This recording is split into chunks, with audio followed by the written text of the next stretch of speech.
자, 질문 보시죠. 임대료 규제 한번 가봅시다. 임대료 규제. 최고 가격제 또는 상한제라고 하는데, 자, 이제 상식선에서 한번 가볼 거예요. 아마 이거는 상황이 이럴 것 같아요. 현재 이제 시장 임대료가 얼만데, 정부가 보니까 저소득층 임차인은 이 정도 임대료를 지불하는 것도 부담스러운 것 같다. 그래서 정부가 개입해가지고 임대료 부담을 좀 낮춰줘야 되겠다. 뭐 이런 의도로 가는 것 같아요. 아무래도. 그럼 한번 임대료 규제 형태를 한번 보자. 어디 한번 그려볼까요? 자, 수요 곡선이 이렇게 주어졌고 공급 곡선이 이렇게 주어졌다라고 이렇게 하자. 그러면 수요 공급에 의한 균형점에 의해서 현재 시장 임대료가 100원이라고 가정하겠다. 100원. 근데 이 100원이라는 임대료에 주택이 100채가 임대차가 되고 있는 상황이다. 라고 이렇게 가정한다. 자, 그러면 가만히 놔둬도 현재 임대료 100원인데 정부가 개입해가지고 가격을 통제했다는 것은 현재 가격보다 높은 선, 낮은 선. 당연히 낮은 선. 70원으로 가격을 통제하겠다라고 해야 되지 않을까요? 그렇죠? 예. 높은 선으로 통제한다는 게 말이 됩니까? 안 됩니까? 안 되는 거죠. 그런데 이제 한번 시험에 나오니까 한번 해보려고요. 자, 임대료 통제는 당연히 시장 가격보다 낮은 선에서 가격을 통제를 한번 해야 된다. 낮은 선에서. 그리고 더 이상 이 가격을 가격보다 높은 가격을 받으면 안 되니까 최고가 동안은 상한가 그렇게 이야기를 해요. 예. 자, 그러면 균형 가격보다 낮은 선에서 가격을 통제한다. 그러면 시장 가격보다 싸게 통제한다, 비싸게 통제한다? 당연히 싸게 통제하겠다 이거죠. 싸게 통제하겠다. 그러면 낮은 선을 통제를 하면 공급자가 좋아하겠어요, 싫어하겠어요? 싫어합니다. 자, 먼저 볼래요? 100원보다 낮은 70원을 통제하니까 수요자는 100개를 소비했다가 싼데? 하고 수요량이 120개로 수요량이 증가할 수도 있겠습니까? 그럴 수 있겠죠, 싸니까. 근데 반면에 임대인은 100원을 받아야 되는데 70원만 받으라고 하다 보니까 돈이 안 되니까 공급량을 100개에서 80개로 줄일 수 있겠죠. 그러면 공급량 80개, 수요량 120개 누가 더 많아? 수요가 더 많죠. 그러면 수요가 더 많은 것을 우리는 뭐라고 했어요? 초과 수요. 초과 수요란 것은 물건이 남는 거다, 부족한 거다? 부족한 거다. 그래요. 그래서 정상적으로 균형 가격보다 낮은 선에서 가격을 통제하다 보면 초과 수요가 나타나. 초과 수요. 초과 수요라는 것은 주택이 사회적으로 충분한 게 아니고 부족한 현상이 나타난다. 당연합니다. 당연해요. 네. 그런데 이게 한 번씩 나와요. 현재 거래량이 100개인데 현재 가격이 100원인데 정부가 야, 앞으로 130원까지 받아도 돼? 라고 균형 가격보다 높은 선에서 가격을 통제한대. 그럼 공급자는 돈이 되네? 하고 공급량을 만약에 120개로 증가를 시킨다. 면은 어떤 문제가 생겨버리냐면 수요자는 너무 비싼 거죠, 이제. 그럼 수요량을 증가시키기 위해서 감소시키기 위해서. 그럼 수요량이 80개를 줄어버려. 그러면 공급자는 몇 푼 더 받으려고 공급량을 확대 증가를 시켰는데 오히려 수요량이 감소해버리면 공실이 더 크게 나타나 버리죠. 그러면 돈 좀 더 받으려고 공급량을 증가시켰다가 공실에 의해서 망해버리는 상황이 되겠지, 이렇게 되면. 그래서 이게 한 번씩 나오는데요. 자, 볼래요? 자, 여기 볼게요. 만약에 균형 가격보다 높은 선에서 가격 통제한다라고 하자. 그러면 이론상으로는 공급량이 수요량보다 더 많죠. 그럼 이론상으로는 뭐가 나타나요? 초과 공급이 나타나요. 그런데 이거는 있을 수 없는 일이에요. 왜냐면요, 공급자가 몇 푼 더 받으려다가 정부가 시킨 대로 따라가면 오히려 손해가 더 커지는 거죠. 그러면 균형 가격보다 높은 선에서 가격을 통제한다면 이런 현상이 생기지 않고 그냥 이 상태에서 아무런 변화가 없습니다. 그러니까 초과 공급이 발생한다라고 하면 된다, 안 된다? 안 된다. 시장에 아무런 영향을 줄 수 있다, 없다? 아무런 영향을 줄 수 없다라고 이렇게 끝내야 돼요. 자, 다시 한번.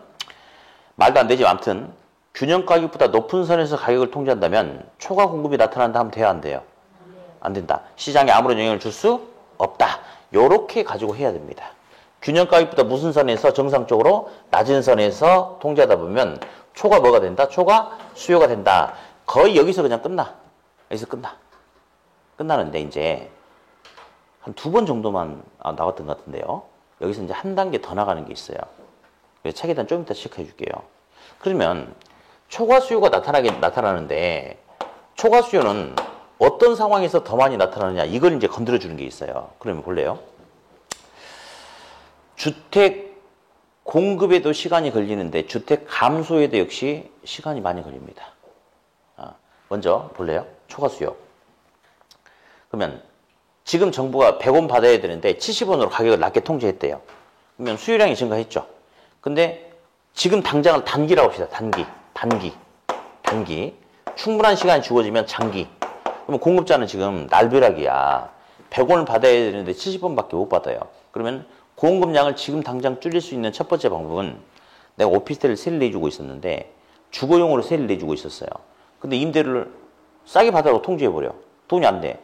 업무용으로 용도를 바꿔서 공부할 수도 있죠. 그러면 용도를 주거용에서 다른 용도로 바꿔서 주택 공급이 줄 수는 있어요. 근데 너무 제한적이지. 그렇죠? 아무튼 줄긴 줄어. 제한적이야. 근데 다시 이 평택 지역 전체는 매달 주택을 100개씩 착공을 한대, 매달. 근데 주택은 착공과 완공까지 6개월 걸린다고 가정할게요. 그러면 지금 돈이 안 되는 거야. 그럼 착공량을 100개에서 이번 달에는 60개로 줄였대. 그래도 지금 당장 주택 부족 문제가 크게 나타나요, 안 나타나? 아직 안 나타나죠? 다음 달에는 착공량을 40개로 줄였대. 그래도 아직 안 나타나. 아무튼 매달 착공량을 줄이는데 돈이 안 되니까. 근데 본격적으로 언제부터 부족 문제가 생기겠어, 이제? 6개월 후부터 나타나는 거죠. 따라서 가격을 균형 가격보다 낮은 선에서 가격을 통제한다 하더라도 단기에는 크게 주택 부족 문제, 초과 수요가 나타나 안 나타나? 안 나타나고 시간이 가면 갈수록 더 크게 나타나는 겁니까? 맞죠? 그렇죠? 그래서 단기보다 장기로 갈수록 주택 부족, 즉 초과 수요는 더 크게 나타난다. 그렇게 이야기를 하고요. 또 하나 더. 주로 이제 계속 부작용을 가지고 이야기를 해요. 야, 낮은 선에서 싸게 통제하다 보면 결국 주택이 부족한 초과 수요라는 부작용이 생긴다. 그거 중심인데 딱 한 번은 이렇게도 긍정적으로 해석하기도 있어. 사실은 이 정책 취지는 괜찮잖아요.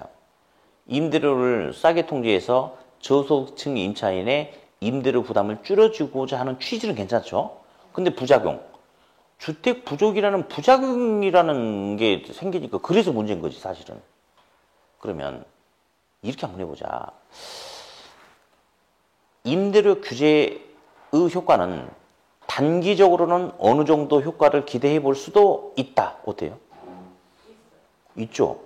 왜냐면 이 정책은 괜찮은 정책이라니까. 주택 부족이라는 초과 수요라는 부작용이 생겨서 문제지.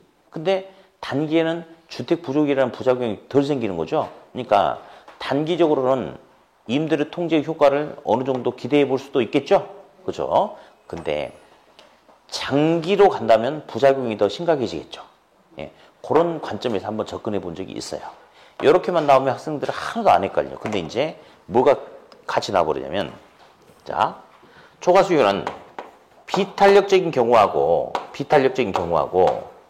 탄력적인 경우에 수요나 공급이 비탄력적인 경우하고 탄력적인 경우에 어떤 경우에 더 많이 나타나느냐, 이렇게 보면 헷갈려 버립니다. 헷갈려. 그래서 아예 이제부터 공부를 어떻게 할 거냐면 무조건 묶어서 읽을 거예요. 자, 초과 수요는 비탄력적인 단기보다 탄력적인 장기로 갈수록 초과 수요는 커진다. 라고 계속 묶어서 연습해 버릴 겁니다. 그러면 나중에 안 헷갈리고 답 찍어낼 수 있어요. 자, 초과 수요는 어떻다고요? 자, 시작. 손가락에 장을 지진단 말이야? 어? 다시 뭐라고? 비탄력적인 단기보다 탄력적인 장기로 갈수록 초과 수요는 더 커진다. 다시 시작. 비탄력적인 단기보다 탄력적인 장기로 갈수록 초과 수요는 더 크게 커진다. 이렇게 묶어서 아예 연습을 해요. 묶어서. 네. 자, 그럼 이제 하나 더. 아무튼 이렇게 통제를 한대요. 그러면 시장에서는 과연 어떤 효과가 나타날 수 있는지 그 효과 분석을 한번 해보자.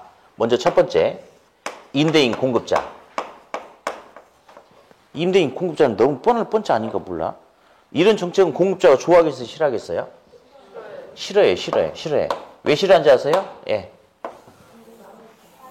어떻게 통제했어? 시장 가격보다 낮은 선에서 싸게 통제하니까 공급자가 좋아할 이유가 하나도 없잖아요. 그러니까 싫어하는 거지. 그럼 당연히 공급을 증가시키겠어요? 감소시키겠어요? 공급을 감소시키겠죠. 그러면서 양적인 공급 감소만 나타나는 게 아니에요. 양적 공급 감소는 당연한 거고 질적인 상태도 마찬가지죠. 돈이 안 되는데 임대인이 아저씨 이것도 고쳐주고 저것도 고쳐주고 뭐도 수리해주고 도배도 다시 해주세요. 그러면 임대인이 째려볼 거 아니에요. 꺼져. 연장질이냐? 나가. 그렇게 할 거 아니에요 지금. 예. 자, 아무튼 그래. 그래서 질적인 상태도 당연히 나빠지겠죠? 네, 당연합니다. 두 번째 이제 이 정책은 우리 임차인의 임대료 부담을 줄여서 우리 임차인이 환하게 웃도록 하기 위한 정책이란 말이에요. 근데 과연 그렇게 될 수 있냐 보자. 외관상으로만 임대료가 싸졌지 이제는 어떤 문제가 생기냐면요. 초과 뭐가 생겼어요? 초과 수요라는 것은 주택이 사회적으로 필요한 양보다 부족하다 이거 아닌가요? 그렇죠?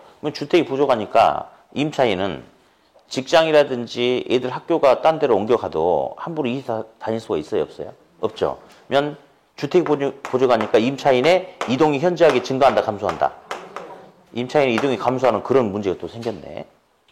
그러니까 직장은 도심에 있지만 주거지는 도심 외곽으로 밀려나가는 직주분리에 의한 뭐 교통비가 늘어난다든지 그런 문제가 생긴단 말이에요.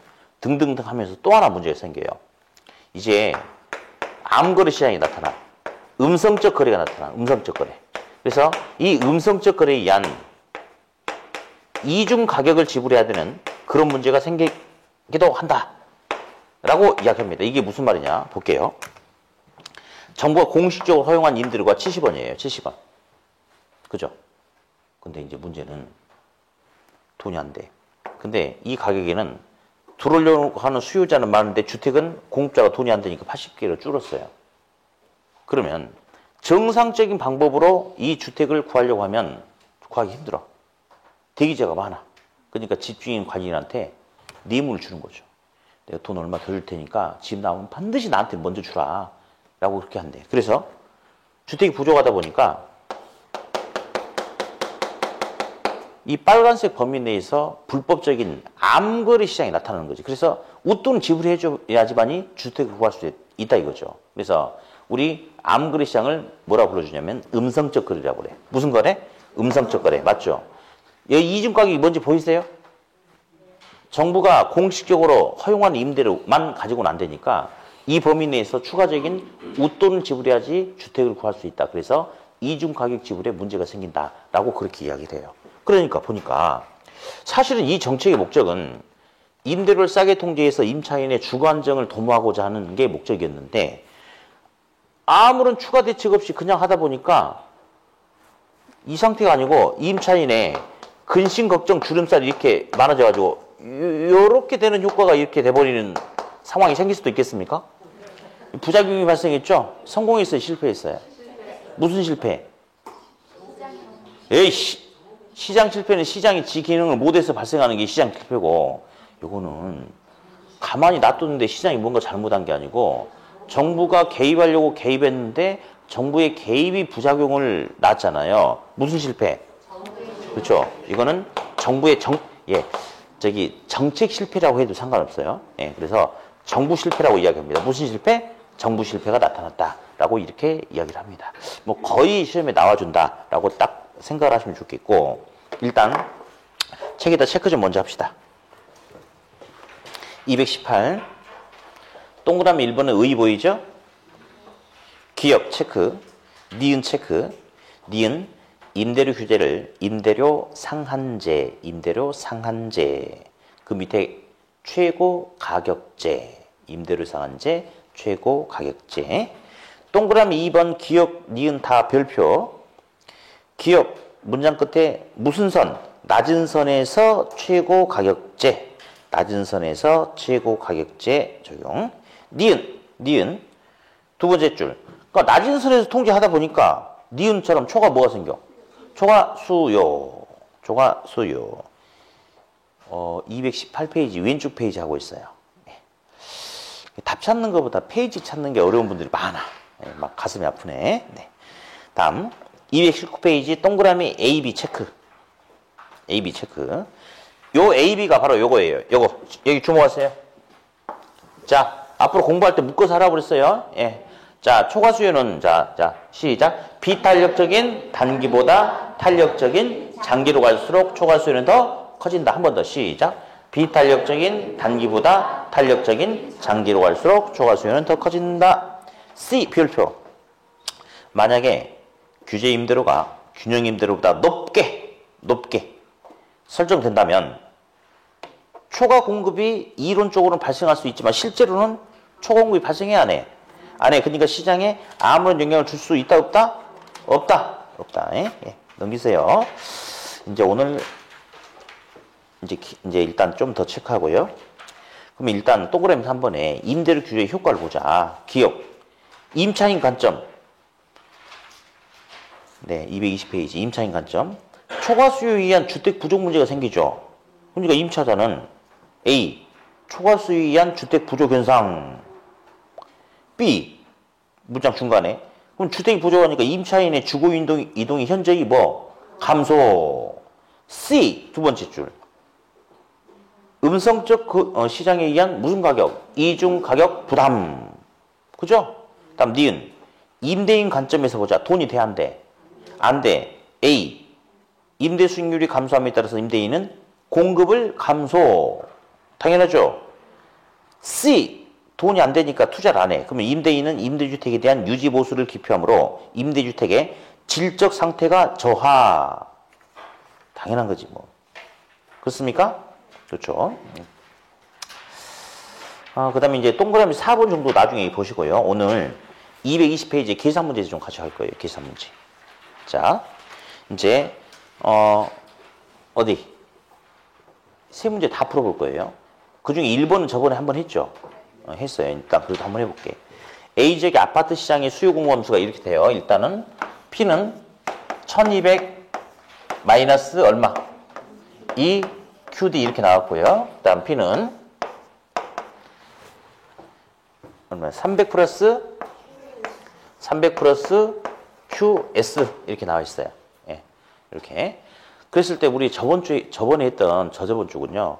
그 수요 공급할 때는 1번 문제가 보니까 균형 가격과 균형 거래량을 구하세요. 이렇게 나왔어요.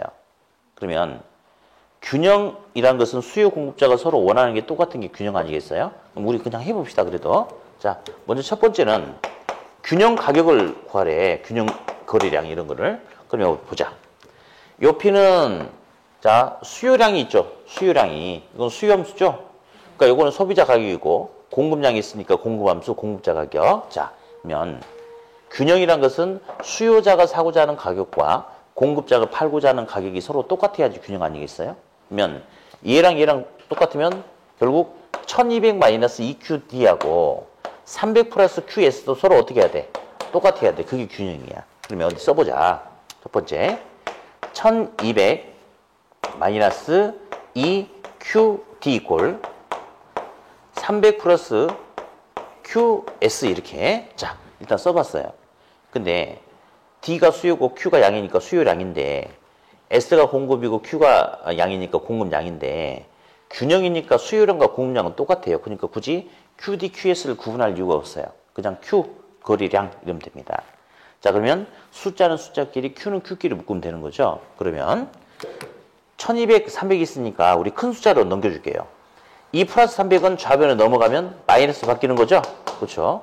다음에 그러니까 좌변은 얼마가 돼? 1200에 300 빼니까 900이 되겠습니까? 900. 자, 우변. 마이너스 2Q가 있어요. 여기는 플러스 Q. 우리 플러스로 넘겨줍시다. 마이너스는 플러스로 바뀌는 거죠? 그러면 Q가 몇 개? Q가 3개. 그래서 900은 3Q. 따라서 Q는 몇 개냐면 300개. 300개. 다음 P. 여기다 300을 넣든 여기다 300을 넣든 똑같아야 돼요. 2 곱하기 300. 그러니까 600이죠? 1200, 600은 600. 300 더하기 300도 600. 그래서 균형 거리량은 300개, 균형 가격은 600. 우리가 저번에 이거 해봤어요. 근데 이제 오늘 문제는 2번이야. 2번 문제는 그 문제가 아니고 2번 문제는 이 상태에서 정부가 가격을 얼마로 통제하겠대요? 가격을 500으로 통제할 경우 시장에서 초과 수요, 초과 공급은 몇 개가, 그러니까 초과 수요나 또는 초과 공급이 어떤 상태가 어떻게 나타나느냐라고 이제 이렇게 물어보는데 잠깐만 이제 볼게요. 1번. 초과 수요 몇 개? 2번. 초과 수요 몇 개? 4번. 초과 공급 몇 개? 5번. 초과 공급 몇 개? 뭐 이런 식으로 나올 거 아니에요? 뭐 초과 수요 100개, 150개, 뭐 100개, 150, 뭐 이런 식으로 나올 거예요. 근데 잠깐만.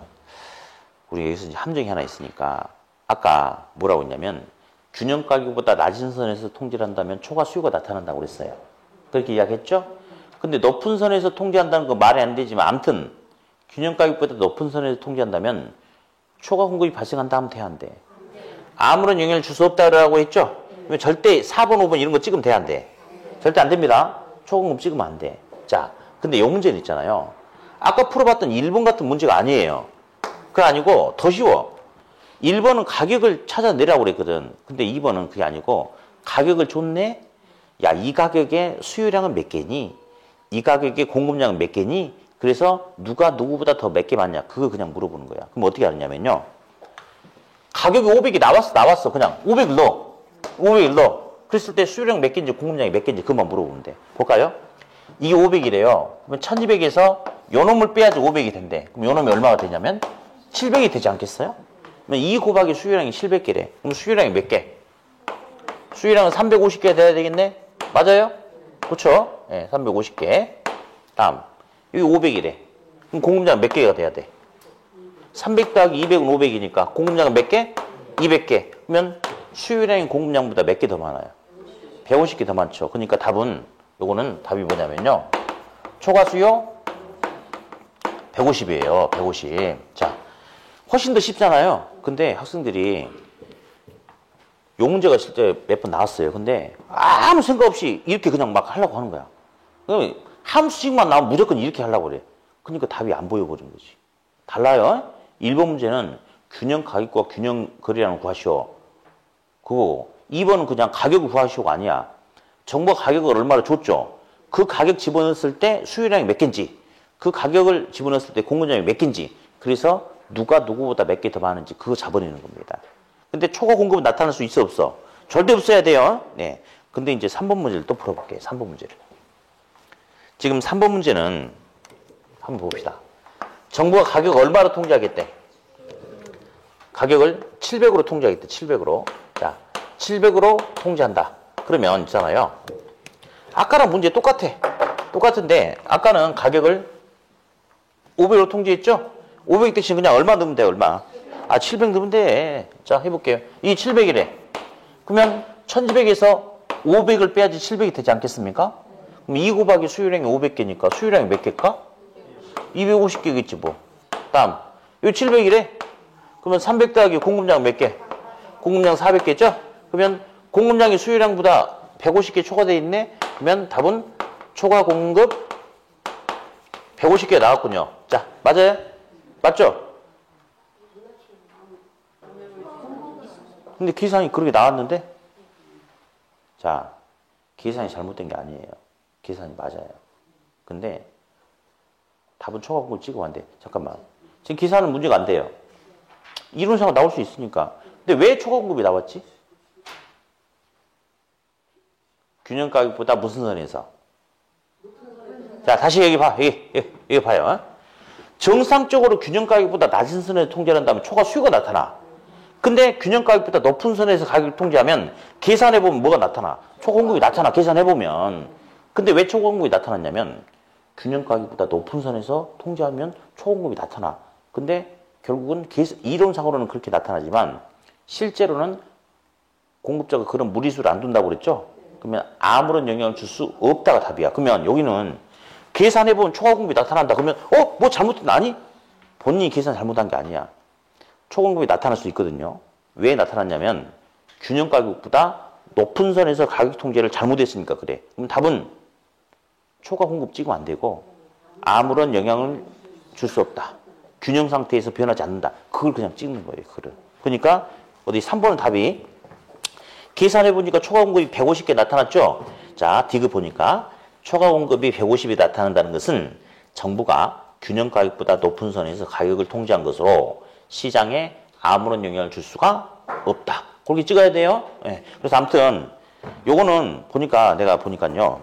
사실 1번 이 문제는 여기 있는 게 아니고 저 앞에 우리 2주 전에 했던 수요 공급에 들어가 있어야 되거든. 근데 이걸 떨어뜨려 놓고 막 하다 보니까 알아서 잘하는 학생들은 전혀 문제가 안 되는데 좀 이렇게 약하신 분들 있잖아요. 스스로 알고 있죠. 내가 지목 안 해줘도 알고 있을 거예요. 스스로가 나는 그래.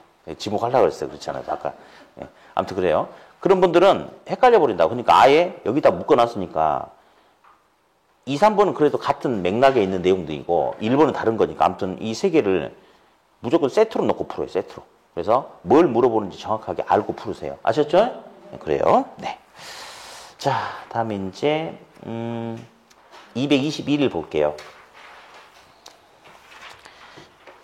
이제 임대료 보조가 나와요. 저번 주에 우리 임대료 보조에 의한 하향료가 해봤을 거예요. 주거분리 하향료가. 거기 내용과 이제 같은 맥락이고, 어디? 이제 여기서는, 자, 보자. 임대료 보조를 바우처라고도 한다고 그랬죠? 됐고요. 거기 동그라미 2번 보니까 임대료 보조 형태, 기업, 생산자 보조, 소비자 보조도 있다. A, B, C 다 시험에 나왔던 거니까 체크만 그냥 하세요. 그러면서, 그냥 이런 거는 오답이 한 번도 안 나왔거든요. 여러 번 나왔는데. 뭐 소비자 보조로는 뭐 전세자금 융자라든지 주거환경 개선이라든지 뭐 주거급여 등의 방법이 있고. 자, 어디? 찍어봐. 이게 잠깐 좀 A, B, C 나중에 체크해놓고 읽어보고. 생산자 보조 방식과 소비자 보조 방식 중에 누구를 직접 보조를 해주는 게 임차인의 주택 선택의 자유가 더 많이 보장될 것 같아요. 당연히 소비자한테 돈 보조해주고 이 돈 보태서 네가 골라서 사라 이런 게 훨씬 더 소비자에게 더 좋지 않겠어요? 뭐 당연한 거고요. 다음 이제 니은 보니까 소득 보조와 임대료 보조가 있어요. 동그라미 B 있어. B 일단 체크해 보세요. B 체크하고 그냥 들을게요. 오답은 안 나왔는데 소득 보조란 것은 현금 보조래요. 그리고 그거는 뭐냐면요. 돈 주고 네 마음대로 쓰세요라고 보조해 주는 거예요.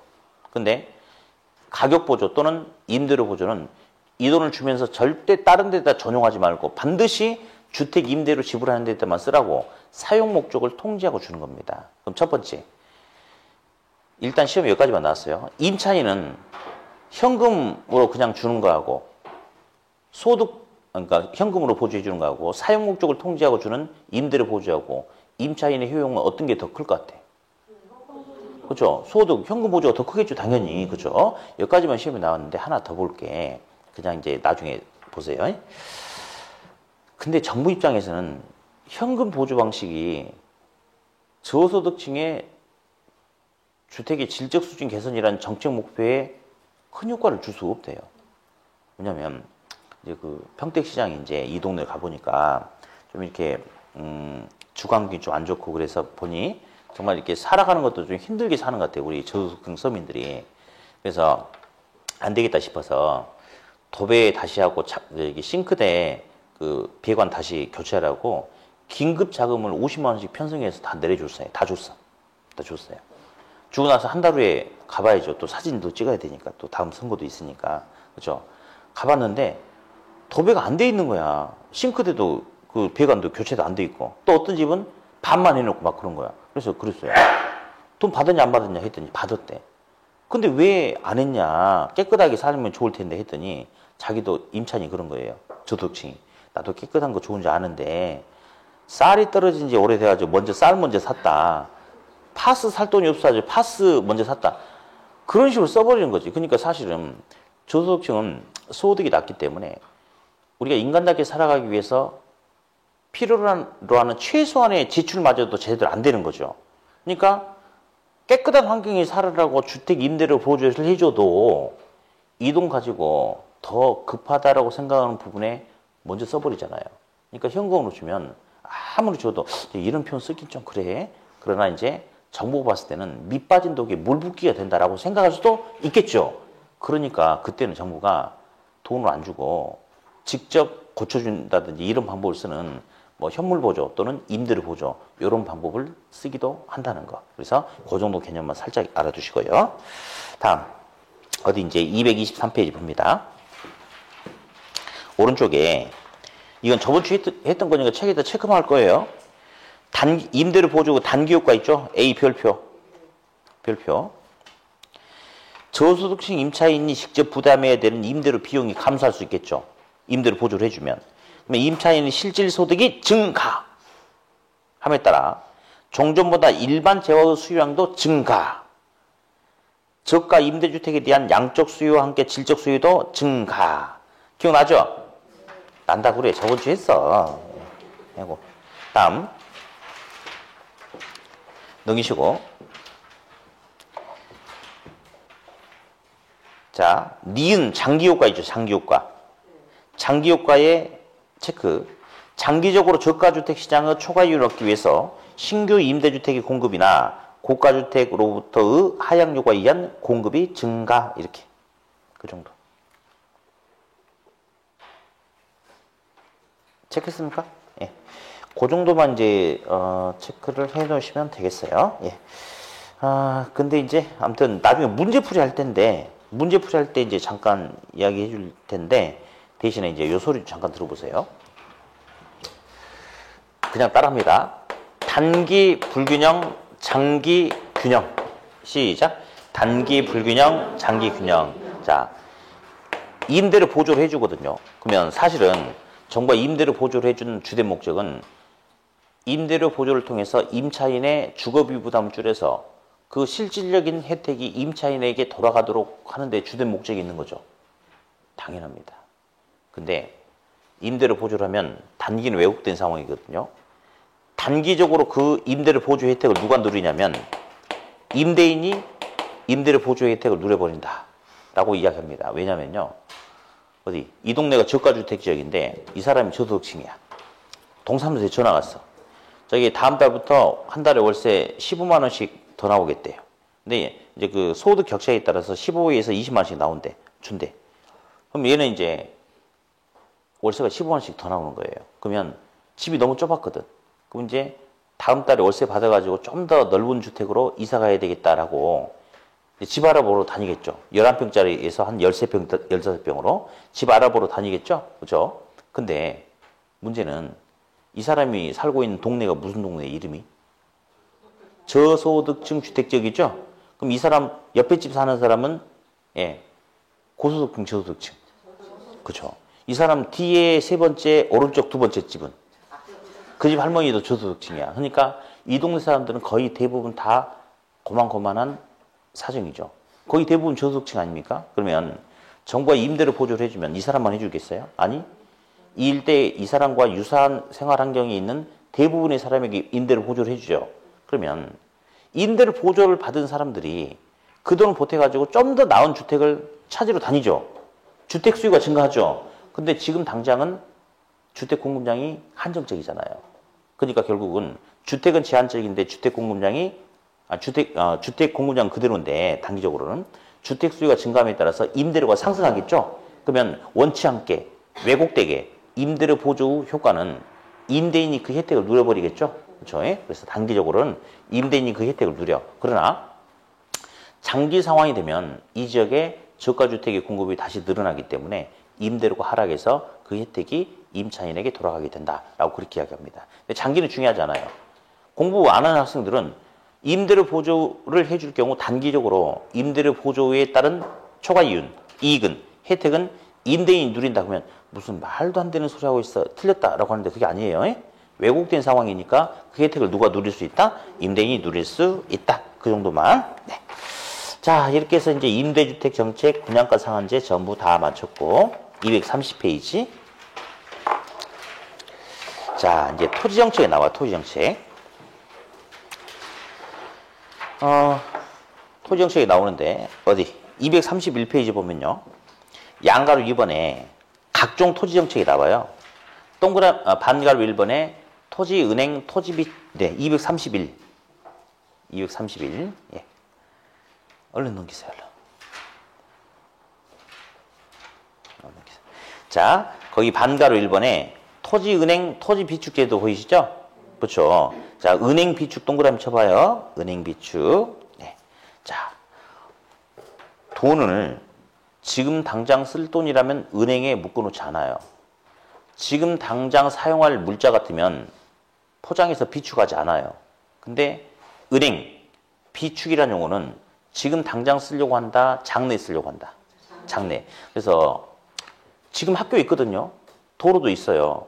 공원도 있어요. 근데 시간 지나면 여기가 구도시로 바뀔 수가 있어요. 그러면 또다시 새로운 어떤 쾌적한 환경을 조성을 하겠죠. 뭐 재건축, 재개발을 하든 어쨌든. 그러면 다시 그쪽에 학교도 지어야 되고 공원도 만들어야 되고 기존에는 여기가 차량 통행량이 적어가지고 4차선이면 됐거든요. 근데 차량 통행량이 많아져가지고 6차선, 8차선 도로가 필요하다 보면 그런 공공 용지가 필요하단 말이에요. 그런 걸 만들 토지가 필요해요. 근데 필요한 그 시점에 토지를 매입해서 확보하려고 하면 여러 가지 부작용이 생길 수도 있죠. 그러니까 공공이 장래 필요한 토지를 미리 저렴한 값에 확보하려고 하는 것을 토지은행 토지비축이라고 그래. 그래서 의의에서 두 번째 줄에 장래란 말이 있어요. 장래? 장래. 그게 핵심이에요. 예. 그래서 그 용어. 그리고 이제 목적, 기억, 니은, 디귿 정도 뭐 체크해놓고 그냥 보시면 되겠어요. 그 정도가 이제 중요한 내용이고요. 그다음 232페이지를 보면 토지 은행의 비축 대상이 나와요. 공공개발용, 수급조절용. 요거는 이제 그 시험에 그냥 껍데기만 나왔어요. 세부 내용이 안 나오고. 그래서 토지은행은 공공개발용과 수급조절용을 목적으로 한다. 이런 식으로 한번 나왔으니까 그냥 가볍게 읽고 넘어가겠고요. 방가로 이번에 용도 지역 지구제는 엄청 중요한데 요건 체크하면 안 돼. 여기서 요게 나오는 게 아니고 요건 그냥 순서에 맞춰서 넣는 것 뿐이고 아까 우리 어떤 내부유가 할 때 지역 지구제 나왔어요? 어떤 내부유가? 딱 이 자리에 쓴 것 같은데 부예부유가를 제거하기 위해서 용도 지역 지구제 지정한다고 그랬죠. 거기서 봤던 그 내용이 나오니까 냅두고 다음 토지 공개념과 개발이익 환수 요것도 이제 기업의 밑에 보니까 밑줄 토지 공개념이란 토지 소유권이 절대적이 아니라 토지의 사회성 공공성을 강조하는 개념으로 공공의 이익을 위해서는 사익을 제한할 수 있다는 원리다. 예, 그렇죠. 근데 이제 이런 평이 나오는 게 아니고 아까 보니까 절대적이 아니라고 나왔죠. 우리 이렇게 나와. 현대적 관점에서 토지 소유권은 절대적 권리로 인정한다. 말 돼, 안 돼? 절대적 권리란 것은 내 땅은 내 멋대로 하겠다 이 말이에요. 아니, 공법이 왜 있냐면 토지는 부정성 때문에 그 양이 한정돼 있어. 근데 인간의 숫자는 자꾸 늘어나. 그러다 보니까 이 한정된 토지 가지고 잘 써야 될 거 아니에요. 그러니까 정부가 규제한다 이거지. 규제한다는 것은 개인의 절대적 소유권을 허용한다 안 한다? 안 한다. 어떤 소유권만? 상대적 소유권만 허용한다 이 말이에요. 네, 됐고요. 이제 234를 가보면요. 개발이익 환수 제도라는 게 있는데 용어만 나와요. 용어만. 근데 그냥 어디 개발 이익이 발생하면 이익의 일부를 국가가 환수할 수 있는 그게 바로 개발이익 환수인데 이거 우리나라에 있을까요? 없을까요? 있어요. 있어요. 뭐 됐고요. 세부 내용은 필요 없습니다. 다음에 이제 그러니까 이제 가장 대표적인 개발이익 환수가 형질 변경하면 농지 전용 부담금 내고 있죠. 뭐 그런 게 가장 대표적인 거죠. 됐습니다. 그 반가로 번에 토지 적성 평가 제도도 몇 번 나왔어요. 그래서 의의를 보니까 의 정도만 읽어보면 돼요. 나중에 토지의 토양, 입지, 활용 가능성 등에 따라서 이 토지는 개발의 적성이 맞는지, 농업의 적성이 맞는지, 보존의 적성이 맞는지 평가하고 그 결과에 따라서 토지 용도를 분류함으로써 국토 난개발 방지 뭐 등등등. 그래서 이거는 이제 적성 이런 소리가 나오면 적성평가죠. 그렇죠? 네, 그래서 아무튼 이렇게 알아두시고요. 다음에 이제 알아두기 토지 거래 허가 제도, 허가 구역 뭐 이런 것은 나중에 제가 묶어서 다시 한번 강의를 좀 해줄 거고요. 네. 다음에 236페이지 개발권 양도란 게 있어요. 개발권 양도. 보이시죠? 그렇죠? 그러면 자, 이렇게 거기 보면 개발권 양도라고 나와요. 개발권 양도. 거기다가 개발권만이라고 하나 써놓으세요. 개발권만. 안 쓰신 분들은 개발권 만양도. 자, 요거는 저번 수능 때 살짝 개념 정도 이야기 해준 것 같은데 이제 오늘 한 번 더 들을게요.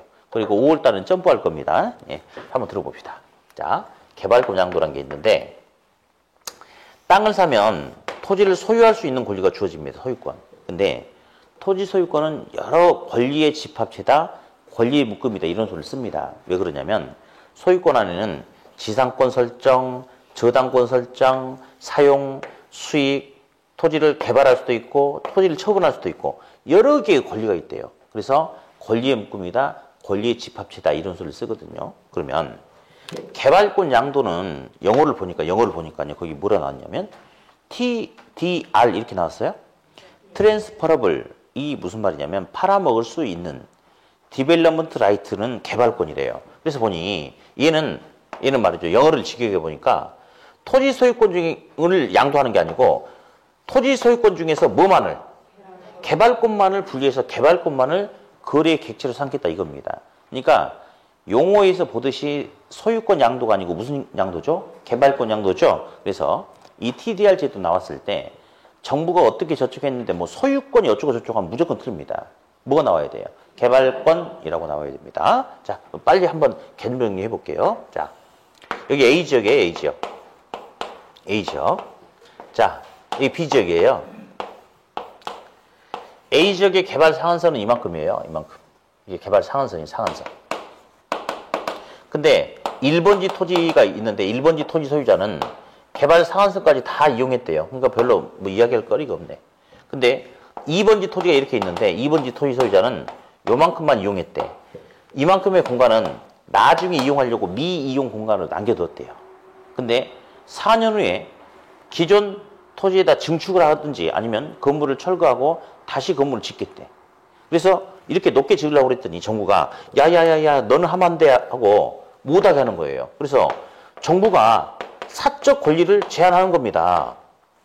그럴 수도 있겠죠. 공공 논리가 앞선다면. 그래서 정부가 그런 거예요. 2번지 토지 소유자한테 진짜 미안한데 네 토지 주변에 도심 역사 유적지가 있다. 또는 경관가치라든지 생태계적으로 보존해야 되는 어떤 자원 가치가 있다. 근데 네가 개발해버리면 그게 훼손되지 않겠느냐. 그래서 너는 공공의 이익을 위해서 개발할 수 없어 라고 할 수 있어요. 대신에 공공의 이익을 위해서 규제하다 보니까 손실이 발생했습니까? 그럼 당연히 손실보상해야 돼, 안 해야 돼? 해야 돼. 현금으로 하면 그냥 끝날 텐데 현금으로 주지 않고 뭐 TDR인지 뭔지 종이딱지로 주겠답니다. 그래서 물어봤어요. 2번지 토지 소유자가 이거 어디다 쓰는 물건이냐 했더니 인접지역에 보니까 B지역이 있는데 여기는 개발 상한선이 이만큼밖에 안 된대요. 이만큼밖에. 그래서 정상적으로 개발한다면 이만큼만 개발해야 돼. 이게 갑돌이 토지야. 근데 만약에 자 이만큼 개발해야 되는데 여기서 개발을 이만큼 못 했잖아요. 그러니까 여기서 만약에 개발 상한선을 초과해서 초과 개발을 할 수 있게끔 허용해 주는 거야. 그러면 초과 개발에 따른 초과 이윤이 2억이 발생할 수도 있겠습니까? 그렇죠. 이렇게 하겠대. 그래서 여기서 개발 못 했으니까 딴 데서 더 높게 개발할 수 있게끔 허용을 해주겠대. 그러면 보상이 되긴 된 거죠. 그렇죠? 근데 이제 문제는 2번지 토지 소유자가 인접 토지를 매입해가지고 개발할 수 있는 여건이 안 될 수 있잖아요. 어떻게 할 거냐 했더니 팔아먹을 수 있게끔 여건을 만들어 주겠대요. 만약에 이 B지역에 토지 이용 규제가 헐렁하대.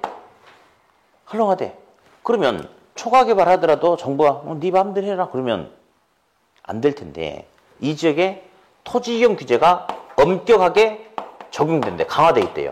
그래서 이 지역은 초과 개발하기 위해서는 건축 허가 조건에 TDR을 첨부하라는 조건이 명시가 돼 있어요. 그래서 갑돌이가 이 토지를 매입해가지고 초과 개발하려고 그래요. 그랬더니 시청이 그런 거예요. TDR을 첨부를 해야지만 초과 개발이 허가가 난대. 그럼 TDR을 어떻게 하면 되느냐 했더니 시장에서 누군가 가보면 TDR을 가지고 있는 놈이 있을 거래. 그놈한테 돈 주고 사래. 그래서 갑돌이가 2번지 토지 소유자한테 그랬어요. 너 그거 나한테 내놔. 라고 하면 주겠어 안 주겠어? 안 주지. 너 있잖아 그거 안 쓸 거면 내가 1억 줄 테니까 그거 나 줄래?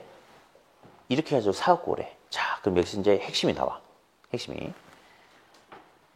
TDR을 갑돌이는 돈 주고 샀는데 행복한 마음으로 샀을까요?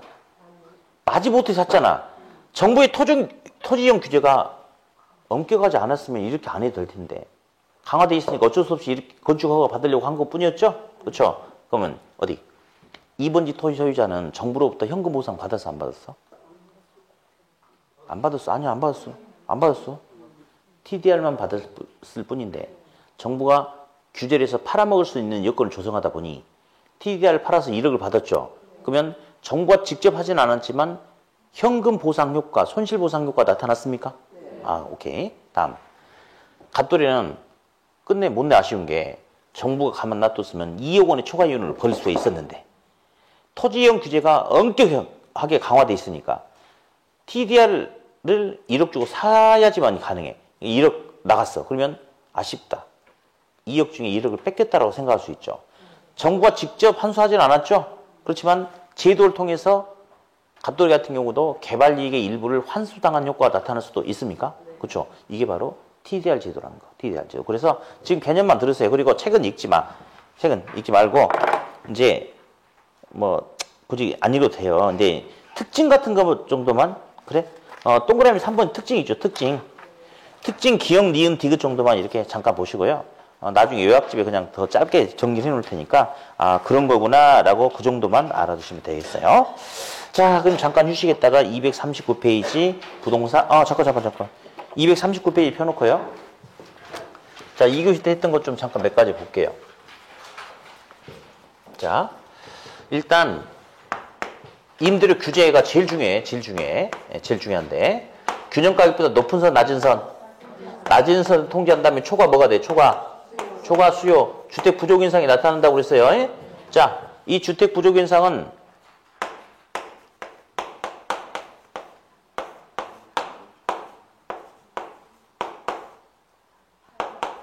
어떻게 읽으라고 그랬죠? 비탄력적인 단기보다 탄력적인 장기로 갈수록 초과 수요는 더 커진다. 이렇게 하라고 그랬어요. 자, 그러면 임대료 통제의 취지는 좋은 거라고 그래서 사실은 그러면 임대료 통제를 할 경우 장기적으로 효과를 기대해 볼 수 있다. OX. 장기. 이씨, 말도 안 되지. 장기적으로 부작용이 심각해지니까 단기에는 초과 수요가 덜 나타난다고 그랬죠. 그래서 임대료 통제할 경우 단기에는 소기의 효과를 거둘 수 있으나 맞죠? 장기에는 주택 부족의 부작용이 발생할 수 있다. 그런 표현들이 가능하겠죠? 네, 그래요. 다음. 만약에 높은 선으로 통제하면 계산해보면 뭐가 나와? 초공급이 나와. 그건 계산이 잘못된 게 아니에요. 근데 왜 초과공급이 나오느냐? 균형가격보다 높은 선에서 통제를 잘못하니까 그렇게 나와. 그러면 답은 초과공급 찍으면 돼야 안 돼? 아무런 영향을 줄 수 없다. 아까 이거 계산 문제 이거 줄줄이 다 묶어서 같이 하셔야 돼요. 네. 다음. 그러면 이제 임대료 규제를 하면 아무튼 특히 임차인은 주택이 부족하니까 임차인의 이동이 감소된다라는 것은 주거 선택이 제약된다 이거죠. 그렇죠? 예. 그리고 음성적 거래에 의한 이중 가격을 지불해야 되는 그런 문제가 발생할 수도 있다. 예. 아무튼 이렇게 정리하고요. 이제 오늘 지금 이제 이번 3, 4월 달 수준은 딱 여기까지만 건드려 있는 게 이제 당연한 거고 나중에 이제 문제 풀 때 뭐가 하나 또 계산 문제가 나올 수 있냐면 지금 여기까지 계산 문제 다 시험에 나왔던 거고 자 음성적 거래, 암거래 알죠? 암거래. 예. 그러면 정부가 가격을 통제했는데 암표, 웃돈이 붙어 거래해야 되는 겁니까? 웃돈? 그렇죠? 그러면 암표, 암거래 시장이 나타난다는 것은 만약에 정부가 가격을 80원 통제했다 그러면 암거래 시장에서 형성될 수 있는 가격은 80원이 될 수 있어요? 없어요? 80원 플러스 알파가 돼야 되는 거죠. 그렇죠? 나중에 이제 그거 가지고 한번 문제를 풀어볼 겁니다. 그거 가지고. 자, 다음 임대료 보조 관련돼서 임대료 보조를 받으면 실질 소득이 증가하죠. 그러면 일반지하나 저가주택에 대한 수요가 증가하죠. 저가주택 양적 질적 수요가 증가하고 장기적으로 주택 공급량도 증가한다. 뭐 이런 내용들이 주된 내용이 됐겠고요.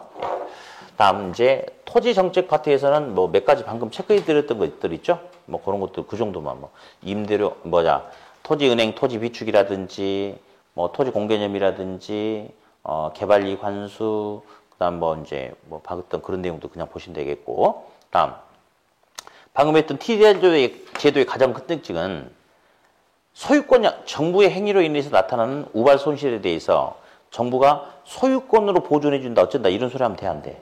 영어를 읽어보니까 소유권이 아니고 뭐죠? 개발권, 개발권. 그게 함정입니다. 네. 자, 그럼 잠깐 휴식이 타죠.